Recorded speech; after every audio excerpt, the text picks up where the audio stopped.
C'est peut-être une idée de sortie si vous êtes amateur de musique punk rock, de chansons françaises ou encore de trance. Le 20 juillet, Trémont-sur-Saulx accueille la 6e édition du festival Falkenfest. Bonsoir Nicolas. Bonsoir. Bonsoir Hélène. Bonsoir. Alors pour commencer, c'est quoi le Falkenfest ?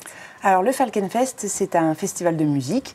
On a créé une association en 2017 maintenant avec un autre ami qui n'est pas présent aujourd'hui. Donc c'est avant tout une aventure amicale, si on peut dire. Alexandre et Nicolas, qui n'est pas présent, Alexandre, sont amis d'enfance et en fait sont originaires de Trémont-sur-Saulx et passionnés de musique, notamment rock, etc. Et donc ils ont eu l'idée de créer un festival de musique dans leur village d'origine.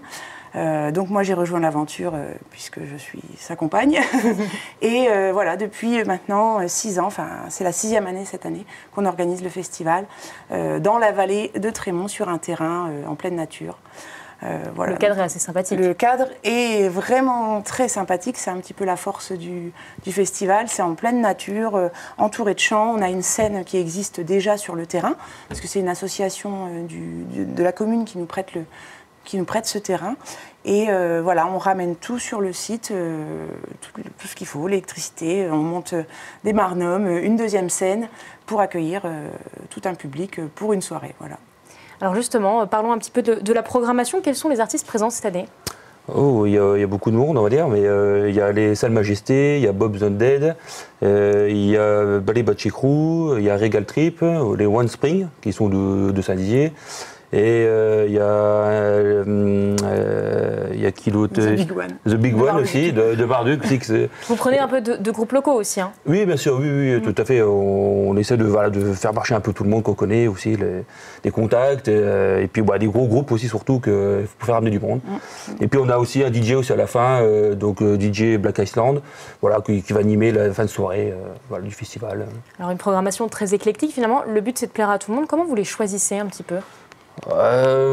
Surtout à mes goûts, du coup du punk rock surtout, et puis après on a eu des retours sur les autres années, donc à faire pour varier un peu le style de musique, donc on a fait un peu de tribe, un peu de sound system, de reprise de musique, puis DJ, non ? Et puis après on essaye de s'adapter déjà à ce qui est pas tendance, mais ce que les gens aiment, parce que le but, c'est de faire venir du monde. Donc, si on fait une programmation sans prendre en compte les goûts de tout le monde, ça ne marchera pas. Après, évidemment, ils recherchent beaucoup sur...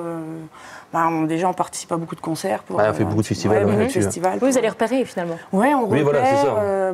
Évidemment, sur Internet. Et surtout le prix aussi du cachet, aussi, les artistes. Oui, c'est ça, parce que c'est l'association qui prend tout en charge. Oui. Donc on fait payer l'entrée, évidemment, pour absorber le budget.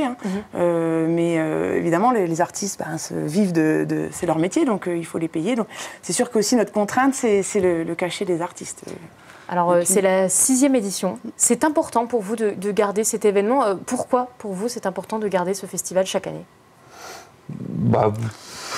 Je sais pas du tout. Pourquoi ? Parce que moi j'aime bien. Donc vu qu'on aime bien faire du festival, donc je dis on va faire ça chaque année. On garde toujours la même date, le 20 juillet, plus ou moins, le troisième week-end de juillet. Et puis ça anime le territoire finalement. Oui, tout à fait. Oui, ça anime. Oui, il y a plein de. On essaie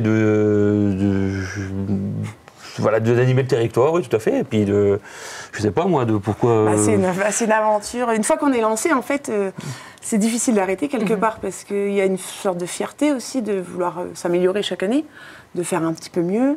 Donc c'est un tout. En fait, quand on voit que ça marche, on a envie de reproduire. Et puis on a embarqué un petit peu tout notre entourage dans l'aventure.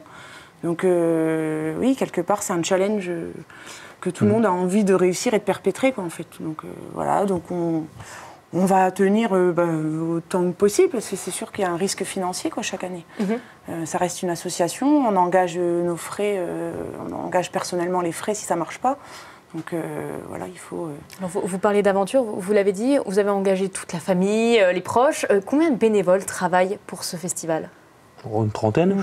Vraiment, sur les derniers jours. Qu'est-ce que vous faites finalement là ? Parce que vous êtes dans les derniers préparatifs, j'imagine. Oui, bah là c'est tout l'aspect, par exemple, communication, justement, c'est pour ça qu'on est là aujourd'hui. Après, c'est tous les petits détails, commander Les gobelets, la nourriture. Le gros du voilà. festival est fait finalement. Voilà, le gros effet, c'est vraiment les petits détails. Et puis après, une semaine avant, c'est vraiment acheminer, il faut tout amener sur le terrain, il n'y a rien. Il faut des toilettes, il faut de l'eau, il faut l'électricité. Donc là, c'est plutôt... Ça, c'est plutôt les garçons qui sont spécialistes. Ils créent des bancs, ils créent une buvette. Il faut penser à tout. Voilà, tout est créé pour la soirée. Et écoutez, on note la date. Je rappelle, le 20 juillet prochain. Merci d'avoir été avec nous ce soir. Merci. Merci.